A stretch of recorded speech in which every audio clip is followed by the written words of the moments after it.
നമസ്കാരം, VCV ന്യൂസിലേക്ക് സ്വാഗതം. ഞാൻ രാകേഷ് കയ്യാർ. ആദ്യം പ്രധാന വാർത്തകൾ. സഹയാത്രികന് മനുഷ്യത്വത്തിന്റെ കരുതലൊരുക്കിയ 22-കാരന് ആദരം. ബസ്സിൽ വെച്ച് ഹൃദയാഘാതമുണ്ടായ വയോധികനെ ആശുപത്രിയിൽ എത്തിക്കുവാൻ മറ്റ് യാത്രക്കാരും ബസ് ജീവനക്കാരും മടിച്ചപ്പോഴാണ് കർത്തവ്യം സ്വയം ഏറ്റെടുത്ത് മുന്നോട്ട് വന്ന് മാരാത്തുകുന്ന് നടത്തറ വീട്ടിൽ മുഹമ്മദ് അസ്ലാം മാതൃകയായത്.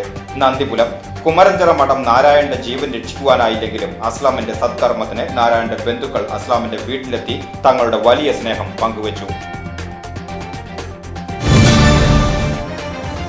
ഷൊർണൂരിൽ പ്രായമായ ദമ്പതിമാരെ പരിചരിക്കുവാനെത്തി സ്വർണ്ണാഭരണം കവർന്ന കേസിലെ ഒരാളെ കൂടി പോലീസ് അറസ്റ്റ് ചെയ്തു. മുമ്പ് അറസ്റ്റിലായ മുണ്ടായ ലക്ഷംവീട് കോളനിയിൽ താമസിക്കുന്ന വടക്കേതിൽ ഉമ്മറിന്റെ ഭാര്യ ഐഷയെയാണ് പോലീസ് അറസ്റ്റ് ചെയ്തത്.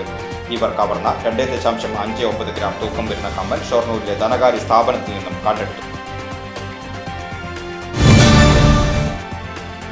ചെറുതുരുത്തി സ്റ്റേഷൻ പരിധിയിൽ സ്ഥിരം കുറ്റവാളിയും കൊലപാതക കേസ് പ്രതിയുമായ യുവാവിനെ കാപ്പ ചുമത്തി ജയിലിലടച്ചു. ചെറുതുരുത്തി വെട്ടിക്കാട്ടി പാളയം കൂട്ടുകാരൻ വീട്ടിൽ റജീബിനെയാണ് കാപ്പ ചുമത്തി ജയിലിലടച്ചത്.